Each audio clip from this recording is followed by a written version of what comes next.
Good afternoon, everybody, and welcome to our webinar regarding the human firewall and how to empower your first line of defense. Today, we're going to be talking to you about defining your human firewall, what that looks like for you and your organization, how to manage that firewall effectively, and developing a really strong first line of defense through your people and your teams. And we'll draw that together with some conclusions at the end. First off, introductions. My name is Kevin Swatridge. I'm a senior information security consultant with ZDL Group with 20 plus years experience in technology and around this space. And I spent a lot of my life working with organizations to improve their information security maturity and posture, achieving such standards as ISO 27001 and other security frameworks. I'm joined today by my colleague Steve Giaccardi. Steve, introduce yourself. Hey, thanks, Kevin. Good afternoon, everybody.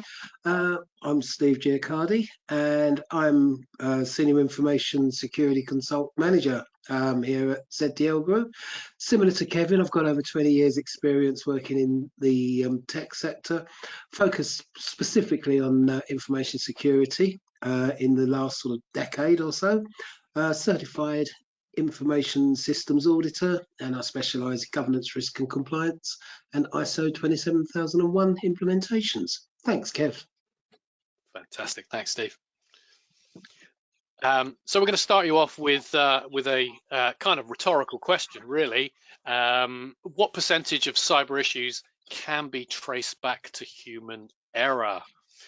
Is it 65, 75, 85 or 95%? Well, currently, according to the World Economic Forum survey, 95% of cybersecurity issues can be tracked back to some sort of human error, which is why we're talking to you today around the definition of the human firewall. Steve, what does that look like? Yeah, thanks, Kevin. That's quite a high percentage of incidents that are traced back to human error. It's scary, really. So the phrase the human firewall, you can see why it's important. It refers to the role that individuals within an organization play in defending against cybersecurity threats.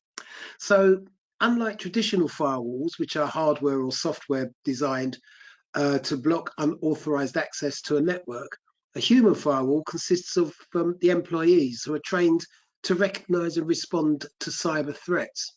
And the concept emphasizes the importance of human vigilance and behavior in maintaining the security of an organization's information systems.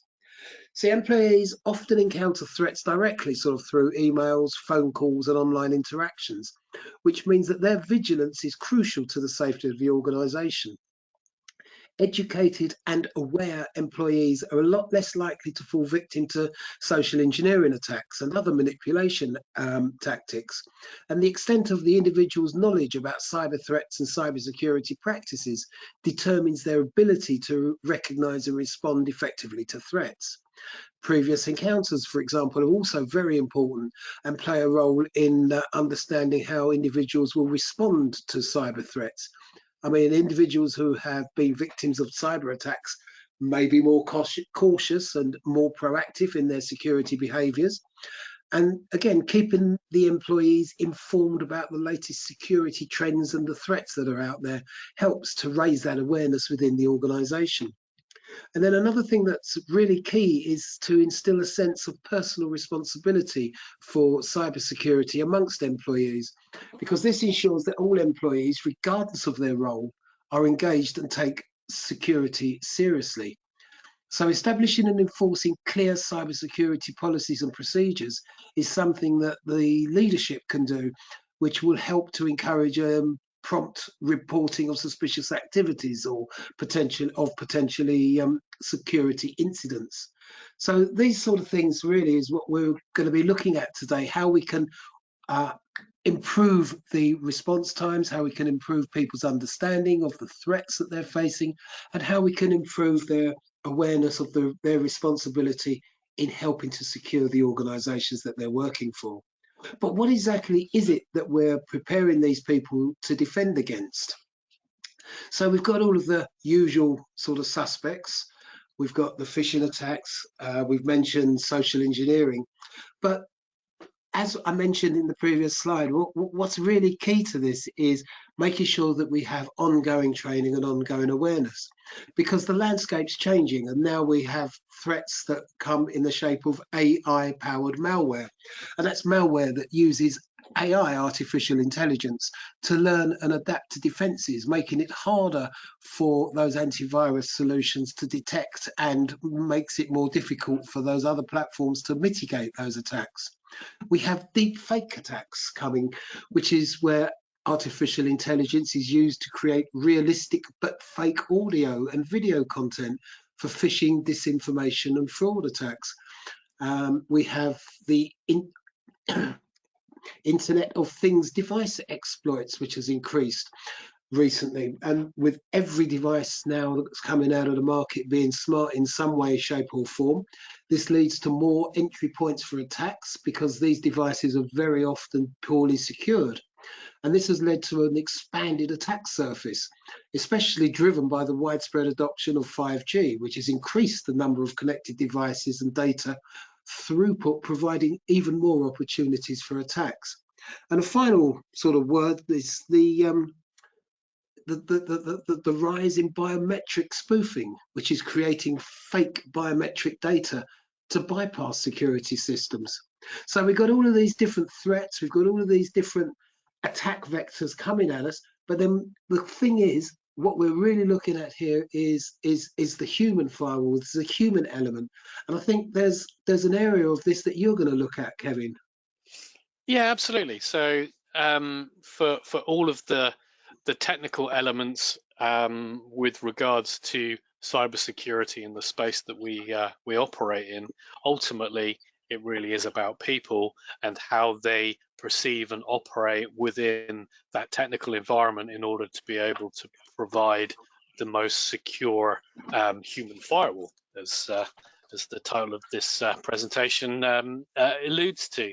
And as complex human beings, we are influenced by our social groups. So our friends, our families, our peers, the company that we work in, and who we meet. And as Steve rightly pointed out, if you have suffered a cybersecurity attack or someone close to you has, you're likely to be more aware of it. So there is a significant social influence applied to how people approach security. And there's a cultural element, and that culture can be an ethnic culture, or it can be a organizational culture, and really about we're seeing that being modified by legislation coming in. So we many of us have operated in a post GDPR universe, and we're seeing many new legislative controls coming into play on a global scale, driving more focus and more attention towards especially privacy and the value and importance of our personal data in combination with important information that we may handle as part of our working roles. And then there's that kind of motivation and prioritization. So within an organization, where does security sit in terms of the hierarchy of things that are important to that organization? Is it a security first organization, or is security an afterthought that's somebody else's problem? Is it something that is cascaded by the behaviors of senior management, or is it something that's driven upwards by hassled security managers? And then, of course, there's things like cognitive biases, so how we operate in the world. So for things like the optimism bias, whereby we don't believe it's ever going to happen to us. It's never happened before, therefore it's unlikely to in the future. And unfortunately, when we talk to organizations about security, we talk about a when, not if, a significant cybersecurity event is going to take place. Therefore, the pre-existing biases of, oh, it's going to be fine, it hasn't happened so far, can lead us down to a place where we believe that that's not it definitely isn't going to happen to us. And other things like confirmation bias, so our pre-existing beliefs about uh, cybersecurity and how we have dealt with that in the past would continue to be positive in the future. However, we have to remain with an open mind that the vulnerabilities that exist today will change and be enhanced tomorrow. Therefore, what works today may not continue to work in the future. So we have to constantly revisit our security process. And then that kind of as part of that perceived risk, it's something that happens to somebody else. It's something that's never going to happen to us. I'm not important. We don't have a high value business. And those kind of perceived risks are starting to become debunked, shall we say, whereby organizations have said, we're a school, we're a hospital, no one's going to attack us. We're a small business, no one's going to attack us. Small business are equally as at risk as large ones, especially if they are suppliers to larger, higher value organizations. Therefore, everybody needs to be able to take cybersecurity seriously. And the thing is as Steve pointed out, a lot of these attacks are predicated on social engineering, and social engineering operates in two different spheres. So what it's trying to do is to engage you and convince you to do something that is against your best interest, either through a fear-based motivation or a desire-based motivation. So a fear-based motivation is likely to be something like you've missed your package. Everyone's received one of those text messages that says we failed to deliver. Please click on a link to arrange redelivery. And whilst we sit there and happily discard those messages, should it arrive on the day where you're expected that very important gift for your mum, your wife, your child, the latest new device that you were waiting for yourself that you were desperate to receive, you may get caught out, especially if the timing is right and it looks like it might come from the right people. Other things, we saw a lot of increase in fear-based social engineering, especially around things like COVID. Lots of messages saying, click here to arrange a test or whatever it may be, that was very effective in driving people into the arms of the cyber criminals. And then, of course, there's desire-based components. And in a socially connected world where we are all active on social media platforms, there's a lot of information about us. And we're happy to share the things that we love, the food that we like, the football teams that we support, the sports teams or Formula One races that we're actively interested in, the groups that we belong to around whatever it may be, whatever your hobbies are, whether it's painting or being a dog walker, who knows? But the thing is that information becomes available, and therefore you can be targeted with a spear phishing campaign, especially if you have the appropriate profile within a given organization where being able to convince you to click that link offers value to a cyber criminal looking to gain a foothold. We create bespoke phishing campaigns for different organizations to be able to test their capability. And our most successful one so far was a free sausage roll from Greggs, because who doesn't love a free sausage roll from Greggs? If you work in an organization with a perk based approach whereby such gifts can be given to someone who's done a great job, then it wouldn't be surprising to see that kind of thing land on your desktop. And by simply logging in and giving your information, believe that when you pop to the local Greggs, they will hand over that free sausage roll, only to find out that not only did you not get your free sausage roll, but you gave up your credentials to be admonished by the security team further down the line. So desire-based phishing is a very common and very effective way of pulling somebody into a difficult situation. So what are the roles of employees in cybersecurity? So as we've just discussed, they are both potential targets and critical defenders. So from a potential target, you're really looking to target key individuals within an organization. So those people that have access to funds, that have access to systems. Probably the most targeted individuals is going to be system administrators, those people with the keys to the kingdom who could shut off your organization if they only chose to do so on a given day. If somebody gets access to those credentials, then you know you're going to be in for a very difficult period.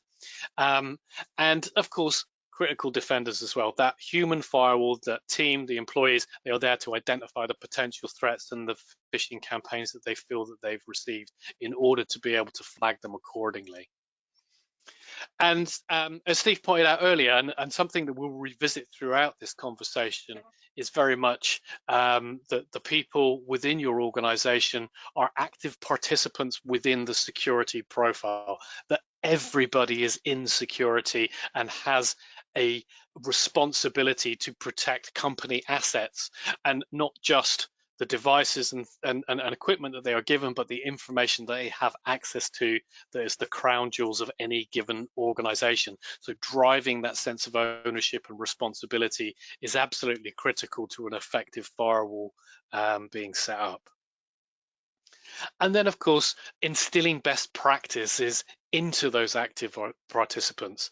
And again, something that we will continuously revisit in this conversation is about educating employees, driving best practices about the identification of suspicious activity, but ensuring that people are aware of the channels to which they should raise those things and how to identify anything that appears to be suspicious, and to be confident and comfortable that they may raise false positives and that they should be enabled to be able to raise those things in order to create the best protections possible for their organizations.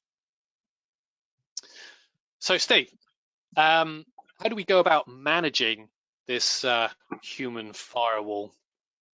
Well, it's interesting. It's a good question, and there's loads of really interesting points that you brought up there, Kevin. It's like I, I was feeling for the poor employees who went after the Greggs sandwich or the Greggs sausage roll. I need to be disappointed at that hurdle, and then to realise when they got back to the office they had to face the wrath of their security team. That's really a double whammy. That's a great one.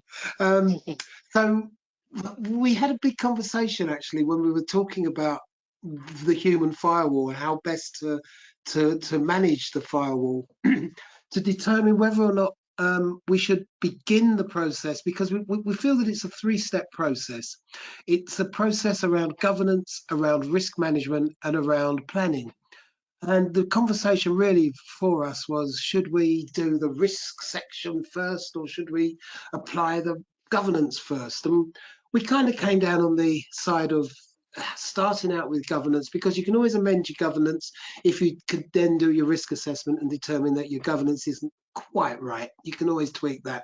And what do we mean when we're talking about applying appropriate governance? Well, governance is about establishing policies, procedures, and oversight mechanisms to ensure that the defences that we're putting in place operate effectively and align with our organisational objectives. So for the policy development, we need to make sure that we are establishing clear cybersecurity policies, that we're defining the roles and the responsibilities, particularly of the employees, and in protecting the organisation from cyber threats. And we should, of course, include in there our acceptable use policies, which all organisations have, our data protection guidelines, and most importantly, our incident reporting procedures, because as Kevin said, we really don't want to discourage people from coming forward and saying that they think there's a security incident, even if it is a false flag. We have to ensure that there's strong leadership for cybersecurity initiatives. These things really should be driven by the top, and the C-suite have to lead by example around the security space especially. And this is where it's often key to sort of appoint an individual, sort of like a CISO, to oversee the implementation and enforcement of those policies throughout the organisation. And it's maybe necessary to implement mechanisms or some way to ensure that compliance with those internal policies and external regulations is being met. And one method of doing that is doing audits and assessments to see if you can identify gaps in the processes that you have in place and ensure that employees adhere to the policies and the protocols that you're asking them to follow. It's really about fostering a culture of accountability, because as Kevin said, security is everybody's business within the business. And every employee must understand their role in helping to maintain cybersecurity. So moving on from the governance, we then look at determining the human risks and the threat factors, because risk management has to involve identifying, assessing and mitigating the risks associated with the threats that will impact your business. And you know that I can't get through a webinar without saying my catchphrase that security begins with A, and good threat identification will require that you understand the assets within your organization and that you can then conduct risk assessments against those assets to identify the potential cyber threats and vulnerabilities that could impact them, which will then, of course, allow you to implement mitigation strategies which will be tailored to those threats. And you can always include regular training programs, phishing simulations, and the use of advanced security technologies to help you detect and prevent those attacks.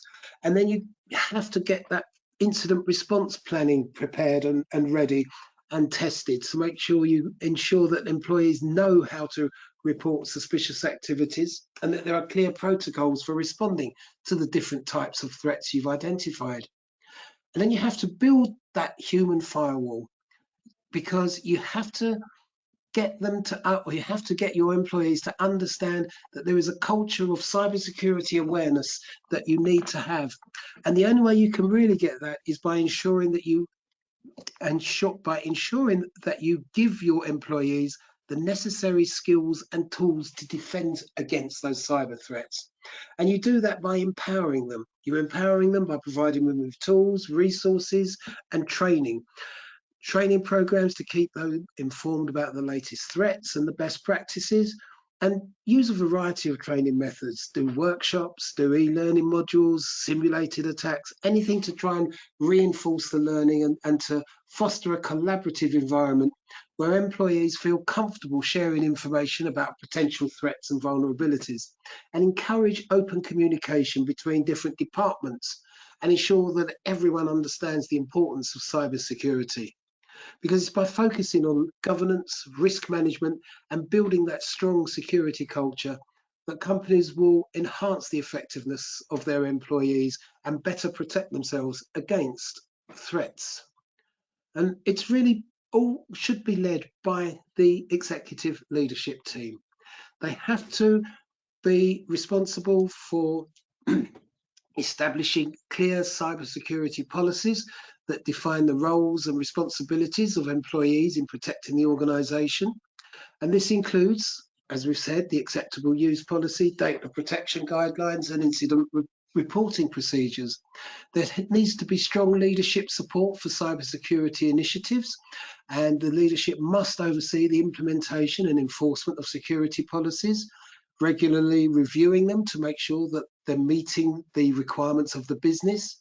And we have to implement mechanisms to ensure compliance with internal policies and external guidelines. So again, like we say, regular audits and assessments, which can help to identify gaps and ensure that employees adhere to established security protocols, fostering a culture of accountability where every employee understands their role in maintaining cybersecurity. So, what other sort of risks and threat vectors are we looking at here, Kevin? So really, I mean, what we're trying to facilitate and enable this human firewall to be able to do is to identify and be vigilant around identifying any kind of risks or threats that may face an organization or an individual. Um, Initially, things like suspicious requests, should this person be asking for this information? Should they have access to this information? Should I give them access to those systems? Should I not? Um, is this appropriate right now? So these are often the questions that people can easily forget to ask when they are busy and they have a list of tasks to tick off, and the request seems quite credible. Um, Unusual network activity. Often we consider this to be the role of what our IT team or security team or SIEM or SOC is doing in terms of monitoring patterns of behavior and accessibility. And that is absolutely the core of identifying something that may not look right. But also, that doesn't mean to say that an individual working in an environment who is accessing content in shared drives in Teams or SharePoint or Google Drive wouldn't notice that files were downloaded or modified by individuals that they wouldn't expect. And these sort of things should trigger questions to ask why and should that have actually happened. Unauthorized software or devices. Now, this is an ongoing challenge for all organizations, whereby uh, uh, teams and individuals suddenly decide that, oh, there's a really useful application that I found online that will increase my productivity, or this customer's asked us if we can use this particular platform because that works for them, without going through the process of establishing whether or not it meets the security requirements within the organization. These are never things people do to actively flout security controls, but they're trying to be more productive in their roles, but don't necessarily recognize the risks of a proliferated shadow IT environment springing up around the organization, or the process that the IT and security teams go through in order to validate and ensure that the systems that they are using are complementary, secure, and appropriate for that given organization. And then there's the risk of inadequate security training and employees not necessarily asking questions about, oh, can you give me more information about this, but accepting the fact that the information that they are given is complete and appropriate for the organization. And the other things to consider, we mentioned earlier around social media content resulting in more effective spear phishing campaigns. So that kind of, where does security training start and end? Well, when we deliver security training to organizations, we encompass best practices both at work and at home, because in this day and age, that differentiation is not as clear as it used to be. We don't go to work and we work here in a closed environment. We work from home for many people almost exclusively, and going to the office is very much a lesser part of our role. Therefore, what we do in our personal life with regards to security processes needs to be reflective of what we do from a business perspective to ensure things are as safe as they can be. And this can apply to the kind of human error element, and one of those things is potentially the malicious insiders. So they can slip through the net in terms of whether or not an organization is applying appropriate controls when they are hiring people to ensure that people don't have a dubious background, or the fact that you get people that may have checked out within that organization and seek to actively disrupt operations or sabotage systems in some way. We've all heard the horror stories of the IT guy leaving and then smashing stuff up as he left. Whether they are true or not is a different matter. Careless employees, well, that's something that can happen to anyone. Everybody makes mistakes. The most common one, of course, that we are now painfully aware of is the reply to all, CC the entire company on information that may include sensitive data that is not should not be publicly available. The response that I put the wrong attachment on this email and I sent one client another client's contract with that detail in it. These are things that are very difficult to avoid, but they are human errors that can be mitigated through technical controls and improved training. Compromised accounts. These could be those accounts that have been compromised through a phishing campaign, inappropriate sharing of credentials. These things still happen quite commonly. So there is a shared account where everyone has access. Therefore, it becomes difficult to understand who has access and whether or not the subgroup that should actually do, and whether or not it has been extended beyond that. And then the final thing, kind of a bedfellow of that really, is the privilege abuse. So as we were, me and Steve were discussing earlier, we were talking about the joiners, movers, leavers process, whereby access levels need to be initially set up correctly, minimum access requirements.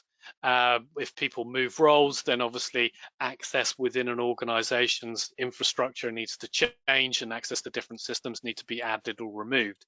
And then when people leave, those privileges should be removed immediately, so they can no longer access information.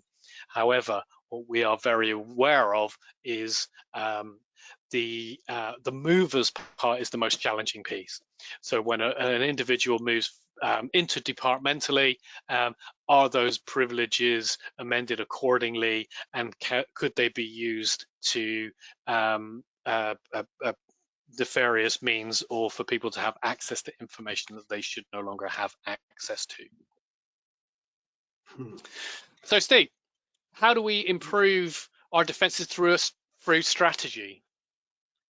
Well, that's really good. It's about, again, it always seems to fall to me to say that it's all the responsibility of the C-suite, but it really is down to leadership, and it's about the business leaders identifying where the weaknesses are within their defenses, where the threats are going to come from, and then being able to put in place the correct sort of, as we were speaking earlier, the correct governance, the correct policies, procedures and training to be able to make sure that the vigilance of those people on the front line, the humans that are the first line of defense in identifying and responding to threats, that they have the knowledge, the tools and the knowledge, tools and abilities to be able to respond to and detect, respond and protect the business. Because that firewall is going to consist of trained, aware and proactive employees who, as I say, can recognize and react to suspicious activities. And then these people should be supported with integrated technology, which should complement the defenses that they're able to do. They should be able to address the nuances and complexities of social engineering attacks that technology alone may not detect. And again, the impact of having improved technology will reduce the impact of attacks by identifying and responding to threats promptly. This way, the human firewall can significantly reduce the potential impact of cyber attacks, especially when it's supported by that integrated technology. But what we have to really be aware of is making sure that we don't become complacent in our approach. We have to make sure that we create an environment where security is prioritized and rewarded.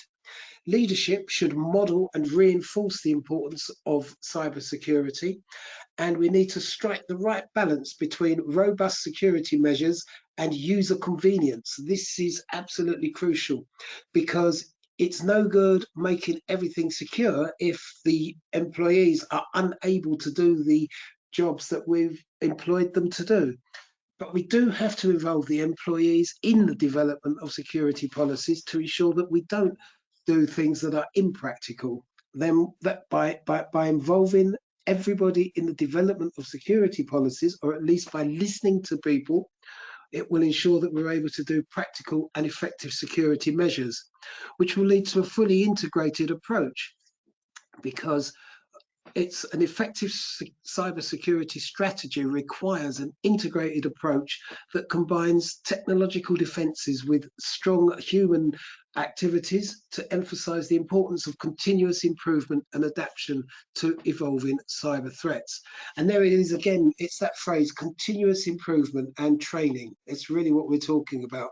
Because what we're trying to do is we're trying to build a threat detection system. We're trying to get to the point where our employees are able to detect and respond to the threats that they're facing without missing a beat. We need them to keep abreast of threat intelligence. Employees should be encouraged to stay informed about the latest cyber threat trends through regular updates from security teams, security feeds, and we could always include briefings on new types of phishing scams and malware, because employees can notice and report unusual behaviours, such as colleagues accessing files that they shouldn't be accessing, which goes directly back to what Kevin was talking about with regards to the JML processes. We need to make sure that employees are trained to identify phishing attempts and other social engineering tactics by recognising suspicious emails, messages and phone calls. And this is, of course, going to become harder as AI and deep fakes are used more often to persuade people to deposit large sums of money into nefarious bank accounts. And we need to have good, clear channels for incident reporting and response. Protocols for incident reporting that allow employees to quickly escalate suspicious activities, because the sooner we can report something, the sooner it can be investigated and the sooner it can either be stopped or ignored. This ensures timely investigation and response, mitigating the potential damage that could occur. And as I was saying before, and I think we say it on just about every slide, continuous education and training is the key to a really good and secure first line of defense. Ongoing cybersecurity training programs all really do help employees to stay updated on the latest threats and best practices. And I think that sort of is really what we need to look at, because I think spear phishing and phishing attacks, Kevin, are probably one of the most potent ways that people are able to infiltrate organizations. What do you think? Absolutely. I mean, for the most part, phishing campaigns, spear phishing campaigns, and some of these lists here, the pretexting, the baiting, even tailgating in a physical sense, all often, well, often they are all predicated on a social engineering component, and they all require a certain level of trust in order for them to be able to work. So they've got to be compelling and look reasonable, and be able and influence an individual to interact with it in a way that enables them to do the thing that you want them to do, i.e. click the link, download the executable file, let you pass through the the barriers with your 2 cups of hot coffee, because you haven't got your hands free. I mean, all of these things. What we're looking to do really is to ensure that people are aware that these are the things that are happening, and that what's being preyed upon often, and one of the most effective elements to a successful social engineering attack is empathy. So you're trying to help somebody, and one of my favorites recently was the MGM attack, whereby a well-organized group identified the individuals who were working in the IT environment of that organization, tracked somebody who said they were going on holiday, and then when they were on holiday, phoned up, pretended to be that person, and asked for a password reset. Said password reset was completed by a very helpful person on the help desk, who felt sorry for the individual who was on a beach on holiday, which they knew, and was asked to do something for work. Therefore, affected that change, and the result of that was um, a vast amount of money being lost by that organization, and we were talking in the hundreds of millions when you consider how much cash flow a multitude of physical casinos manage on an ongoing basis. So it's one of those things, and I think, you mentioned it earlier, Steve. When it comes to people being fooled into those things, we need to be very aware of the fact that people are just trying to help. It's not deliberate, but the only thing that we can do is to make sure that they are aware of the possibilities that that's happening, and feel comfortable and supported in questioning them, in order to make sure that the most obvious attacks don't slip through the net. I think the scariest thing with that example that you gave there, Kevin, is how we're going to be able to help organizations to defend against those kind of attacks with the inbound AI deep fake ability to be able to mimic certain voices, so that you'll be talking on the phone and you'll think you're talking to your CFO when in fact you're not, but you wouldn't be able to distinguish it from voice alone. Well, that was the situation with it was a bank in Hong Kong, Mm? where somebody pretended to be a client with a fake voice, the outcome of which funds were transferred to a fraudulent bank account on the basis that they confidently believed they were talking to the right person because it had the right voice. These This things is are where, starting to happen. yeah, absolutely. And I think one of the instant sort of solutions that we can sort of advise our listeners to use is to start to implement keywords. I think that users have to know that would only be known by the individual, and there should be sort of like a log of them that's password protected on the recipient side, so that if a request like that is made, they have to sort of specify that, almost, if you like, password, like they used to do in the army, where you used to have to halt who goes there, sort of thing. Absolutely. You Um, laugh. I'm sorry, I've clicked this one out of turn, but essentially the percentage of cyber attacks now that start with a phishing email has extended to 90%. So Wow. I think a couple of years ago that was as low as 80%. So continuingly on an ongoing basis, that is increasing year on year. That phishing is the entry point to successful attacks. Hmm. Do you think that's due to a lack of awareness on the part of the recipients, or better crafted phishing attacks?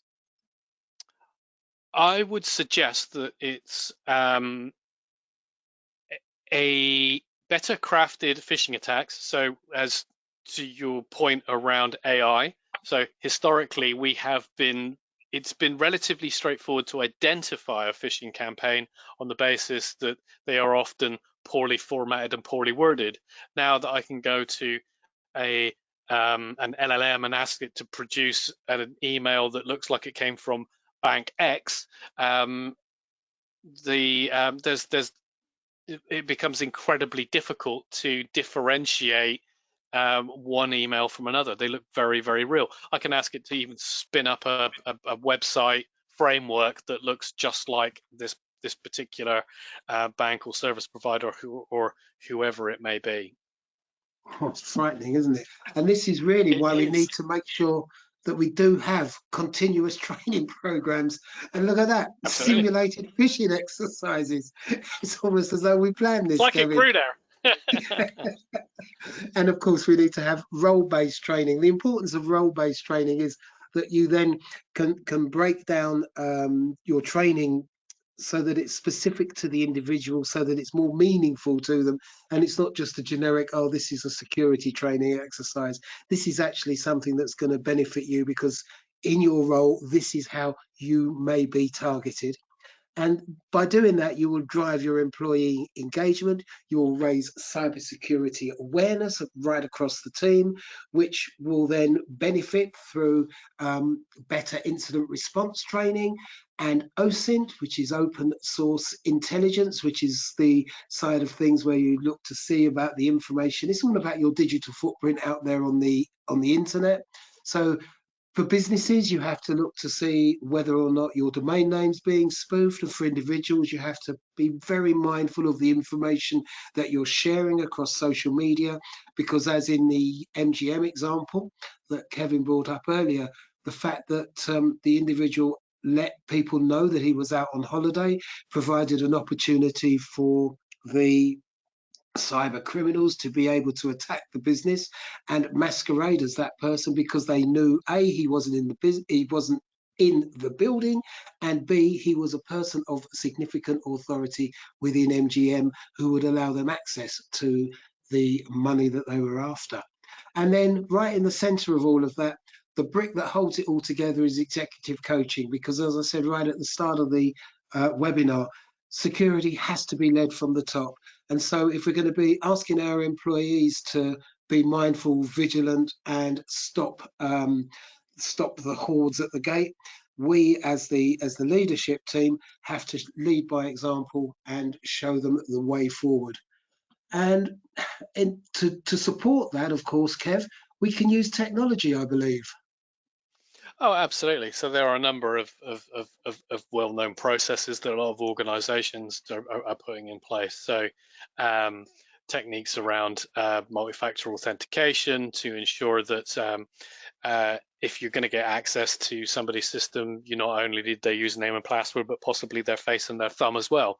Therefore, it becomes increasingly difficult to gain that access. And endpoint security and detection and response to track the effectiveness of security against each one of those assets with all of that lovely information in to ensure that they are safe. The most useful thing today is no longer is that laptop in front of you an asset, so much as the data within it. And if you can turn it into a piece of plastic that's no use to anybody from distance, then you can keep that information safe.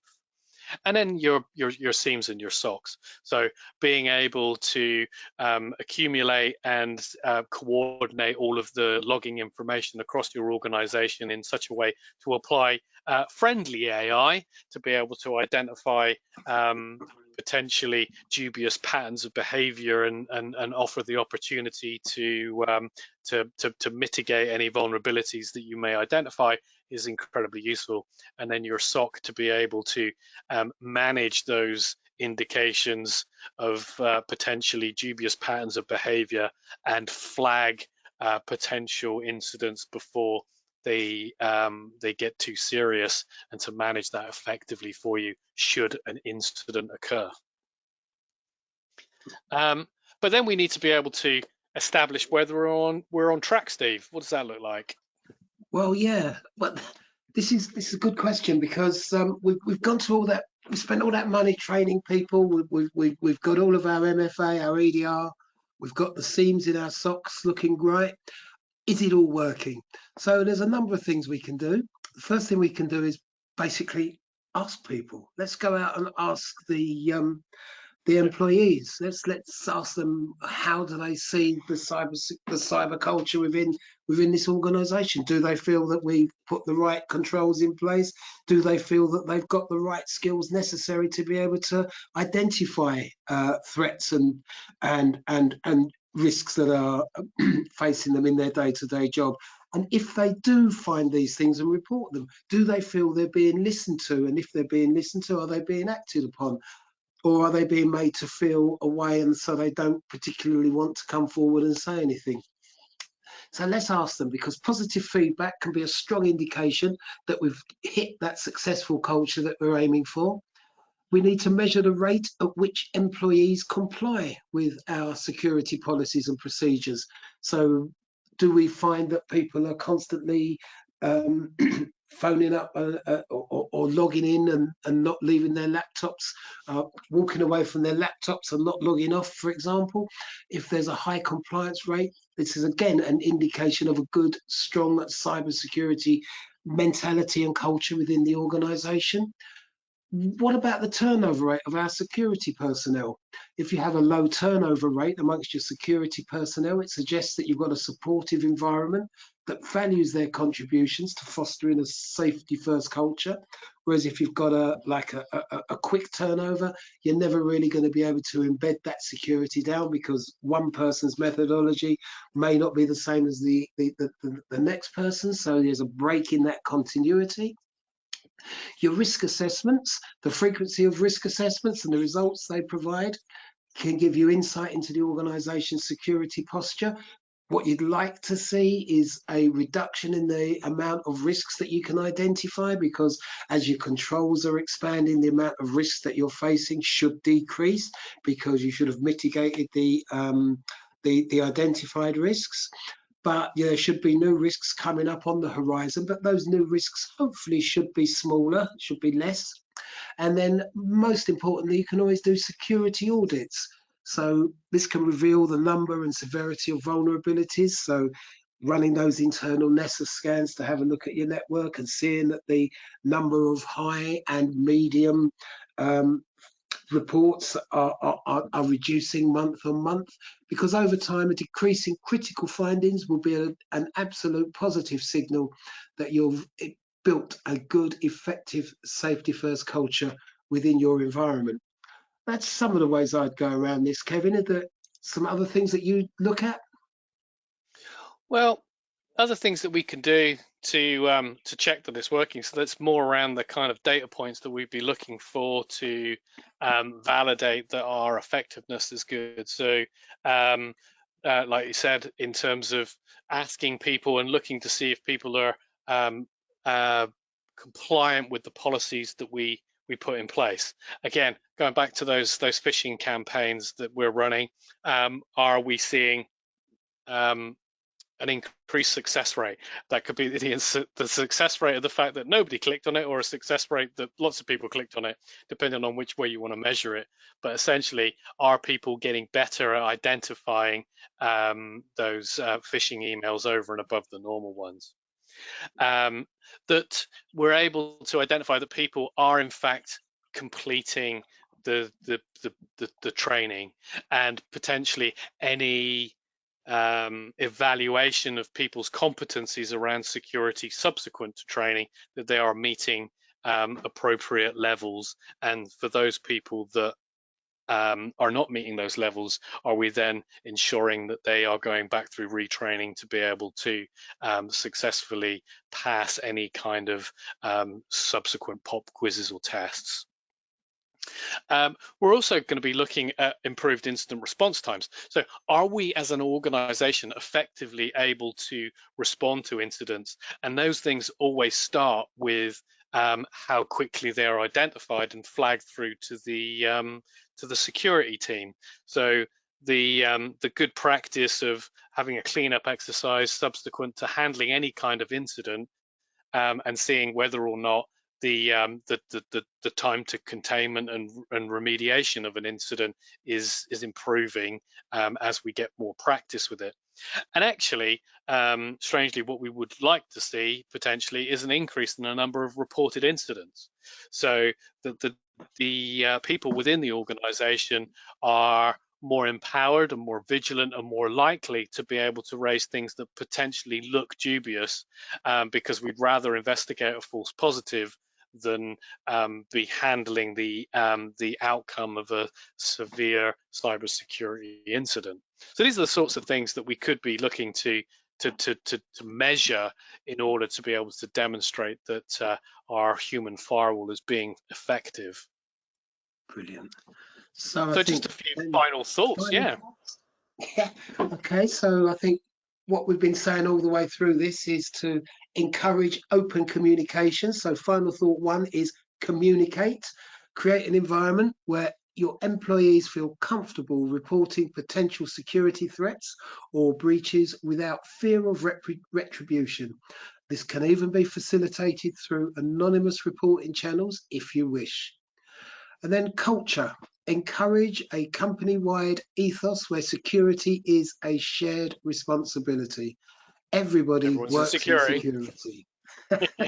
This involves integrating security into core business processes and decision making at all levels.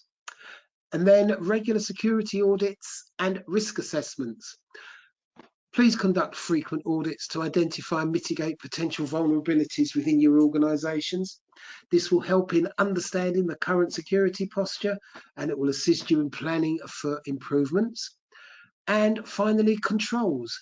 Utilize tools that monitor behavior to detect anomalies, because these could indicate security threats and will help you in identifying potential issues before they escalate into incidents. So the four takeaways really are communicate, culture, audit, and control. And I think that's it, Absolutely. Kev. I do agree with you. I think, and we've reinforced those points throughout this conversation. Um, so thank you for that, Steve. And just a reminder to everybody that our next event on the 22nd of July is a roundtable event. And we'd love to see more people in person to discuss these types of subjects.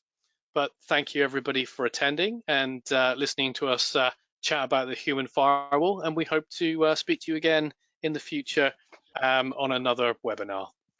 Thank you very much.